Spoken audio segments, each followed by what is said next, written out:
Ya pemirsa, tekstil adalah salah satu industri terbesar dan terpenting dalam perdagangan internasional. Industri yang bergerak di bidang pakaian jadi, kain, dan bahan baku ini menghasilkan miliaran dolar di setiap tahunnya, memasok pasar di seluruh Amerika Serikat, Eropa, Timur Tengah, dan wilayah lainnya.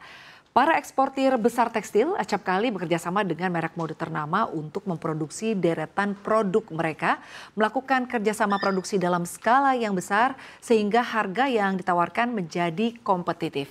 Tren industri tekstil yang saat ini semakin condong mengutamakan praktik yang berkelanjutan membuat para eksportir juga ikut mengubah cara produksi mereka menjadi lebih ramah lingkungan. Meskipun gejolak perang dagang berupa kenaikan tarif yang sedang berlangsung berpotensi memperlambat pertumbuhan, industri ini tetap menjadi sektor yang dipandang utama. Selengkapnya kita akan bahas pemirsa dalam Ini Deretan Raja Tekstil Dunia, ada Indonesia. Kita akan bahas dulu slide yang pertama. China memimpin dunia dalam penjualan tekstil dan menghasilkan lebih dari 300 miliar dolar Amerika Serikat di setiap tahunnya. Negara ini memproduksi hampir semua jenis tekstil mulai dari kain teknologi dan serat sintetis hingga kapas dan juga sutra. China mengekspor ke hampir semua negara di dunia, khususnya Amerika Serikat, Uni Eropa, Jepang, dan Asia Tenggara berkat teknologi canggih pabrik yang sangat besar dan biaya produksi yang boleh dikatakan murah. Kemudian ada juga Bangladesh pemirsa. Nah, dengan total nilai 40 sampai dengan 50 miliar dolar Amerika Serikat per tahun, Bangladesh ini menjadi salah satu industri pakaian jadi yang siap pakai yang cukup besar. Industri tekstil di negara ini utamanya memproduksi kaos, kemeja, dan celana panjang, serta menjadi negara eksportir pilihan bagi Walmart, Zara, dan H&M untuk menyuplai produk tekstil mereka. Daya saing eksportir Bangladesh di pasar Eropa dan Eropa dipertahankan berkat produksi skala besar dan tenaga kerja dengan harga yang relatif terjangkau. Kini kita akan bahas di slide berikutnya, negara eksportir tekstil terbesar. Ya pemirsa, untuk yang pertama kita lihat ada Vietnam yang mengekspor lebih dari 40 miliar dolar Amerika Serikat tekstil di setiap tahunnya dengan spesialisasi pada produk rajutan, pakaian olahraga, seragam, dan juga jaket. Dengan berbagai keunggulan yang ditawarkan eksportirnya seperti pengiriman cepat didukung oleh perjanjian perdagangan bebas dan jumlah pabrik ramah lingkungan yang meningkat menjadikannya sebagai mitra kuat bagi Amerika Serikat, Jepang, Korea Selatan, dan juga Eropa. Kemudian ada Turki pemirsa. Ya, ekspor tekstil Turki yang nilainya mencapai sekitar 35 sampai dengan 38 miliar US dollar ini mencakup produk denim, handuk, kain rumah tangga, dan juga pakaian katun premium. Berlokasi dekat Eropa membuat Turki ini memiliki keunggulan dalam hal waktu tempuh logistik untuk negara importir utamanya seperti misalnya Jerman, Inggris, dan juga Italia. Tradisi tekstil yang kaya dan kapas berkualitas tinggi membantu mempertahankan reputasinya. Lalu kita lihat yang selanjutnya, negara eksportir tekstil terbesar juga ada India pemirsa. Ya, India ini dikenal dengan keragaman basis tekstilnya mulai dari kapas, sutra, dan rami hingga kain sintetis serta industri manufaktur pakaian modern. Ekspornya mencakup pakaian, benang, dan peralatan rumah tangga yang dikirim ke negara-negara seperti Amerika Serikat, Inggris, Uni Emirat Arab, Bangladesh, dan juga Jerman. Dengan pekerja terampil dan juga pasokan bahan baku kapas lokal yang melimpah, India ini telah memantapkan diri sebagai salah satu pemain utama di pasar global. Dan berikutnya pemirsa ada Italia. Ya, Italia mengekspor produk tekstil yang nilainya mencapai 37,1 US dollar, begitu ya, miliar US dollar pada tahun 2023 dengan fokus pada kain mewah, pakaian desainer, dan wool berkualitas tinggi.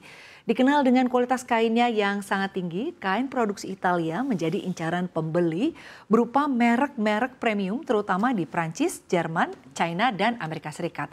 Lalu bagaimana dengan Indonesia? Kita akan simak di slide berikutnya.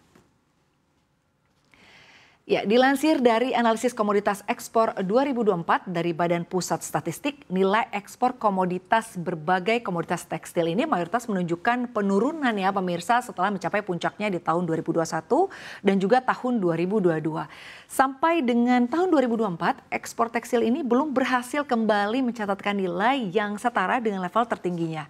Komoditas industri pakaian jadi yang terdiri dari pakaian jadi rajutan, perlengkapan pakaian dari tekstil, kaos kaki, tekstil dan sejenisnya, serta pakaian jadi dan juga perlengkapan dari kulit ini mencapai nilai tertinggi ekspor sebesar 9,61 miliar dolar Amerika Serikat di tahun 2022.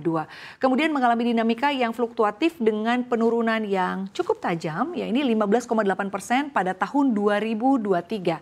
Nah, pada tahun 2024 nilai ekspor sedikit pulih dibandingkan tahun 2023, tetapi boleh dikatakan masih cukup rendah begitu ya, yakni di 11,9%. Ini di bawah nilai puncak pada tahun 2022.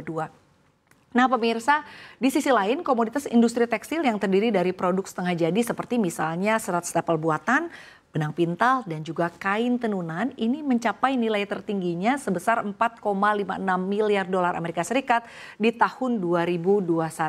Kemudian turun konsisten hingga tahun 2024 ini menjadi 3,63 miliar dolar Amerika Serikat. Nah, total penurunan dari puncak nilai di tahun 2021 ke tahun 2024 adalah sebesar 20,5%. Jadi pemirsa, dampak penurunan industri tekstil dan produk tekstil TPT memunculkan tekanan pada pasar tenaga kerja industri ini. Dan tekanan ini tidak hanya menyasar buruh pabrik, tetapi mulai merembet ke jajaran manajemen dan tidak sedikit profesional di bidang ini memilih hijrah ke luar negeri ya demi menyelamatkan karir. Ketua Bidang Teknologi Industri Tekstil Ikatan Ahli Tekstil Seluruh Indonesia atau IKASI, Cecep Darius mengungkapkan bahwa para profesional level manajemen ikut terdampak dari gelombang pemutusan hubungan kerja atau PHK yang terjadi selama penurunan kinerja industri TPT. Bahkan kondisi ini mendorong tren baru yang membuat semakin banyak profesional tekstil di Indonesia melanjutkan karirnya di negara tetangga seperti misalnya Vietnam, Kamboja, dan juga Malaysia. Permintaan terhadap tenaga kerja level manajerial dari Indonesia kian meningkat seiring pertumbuhan investasi di kawasan tersebut. Jadi banyak juga begitu ya talent-talent terbaik kita yang akhirnya lebih memilih untuk pindah ke luar negeri. Lalu bagaimana sebenarnya dampak penurunan kinerja sektor TPT ini kepada sektor penunjang lainnya? Kita akan bahas di slide berikutnya. Ya, sempat berjaya pada masa pemerintahan Presiden Soeharto, kini kampus akademi atau perguruan tinggi tekstil satu persatu mulai berguguran pemirsa. Nah, Ketua Umum Insan Kalangan Ahli Tekstil Seluruh Indonesia atau IKATSI, M. Sobirin Hamid mengungkapkan fenomena banyaknya perguruan tinggi tekstil yang ditutup sebetulnya dimulai sejak krisis moneter tahun 1998 silam. Pada saat itu, industri tekstil ini tidak lagi menjadi primadona dan hasil produknya ini tidak lagi menjadi penyumbang nomor satu devisa negara dari sektor non-migas, ditambah lagi dengan krisis moneter yang menyebabkan pabrik tekstil ini gulung tikar. Kondisi ini pun berimbas kepada akademi tekstil. Padahal sebelumnya pada tahun 1970 sampai dengan tahun 1980-an ini merupakan tahun-tahun masa puncak kejayaan tekstil baik industri maupun akademinya. Pada masa pemerintahan Presiden Soeharto dulu, tekstil menjadi primadona penyumbang devisa negara nomor satu dari sektor non-migas. Namun posisi tekstil itu kini sudah diambil alih oleh komoditas seperti kelapa sawit. Dengan besarnya tekanan yang terjadi pada industri tekstil dan sektor pendukungnya hingga saat ini, masihkah ada secercah harapan sektor padat karya ini untuk bangkit? Kita akan bahas di slide berikutnya. Ya, sebuah fakta yang cukup mengejutkan ya, di mana jumlah investasi yang masuk ke sektor TPT ternyata mengalami kenaikan.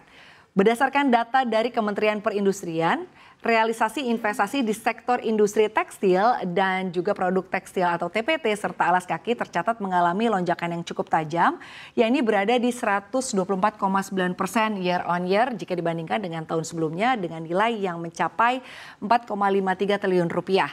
Nah, investasi ini juga disertai penyerapan tenaga kerja sebanyak 1.907 orang pemirsa.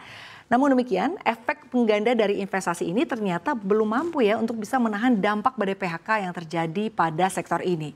Hal ini disampaikan oleh Ketua Umum Ikatan Pengusaha Konveksi Berkarya atau IPKB, Nandi Herdiaman. Nandi menjelaskan bahwa utilisasi industri garmen skala kecil dan menengah yang mengandalkan pasar domestik ini masih rendah dan bahkan pemirsa ini belum mencapai 50%. Ia juga menyampaikan meski jumlah pelaku usaha konveksi bertambah akibat gelombang PHK, kondisi usahanya ini belum bisa membaik.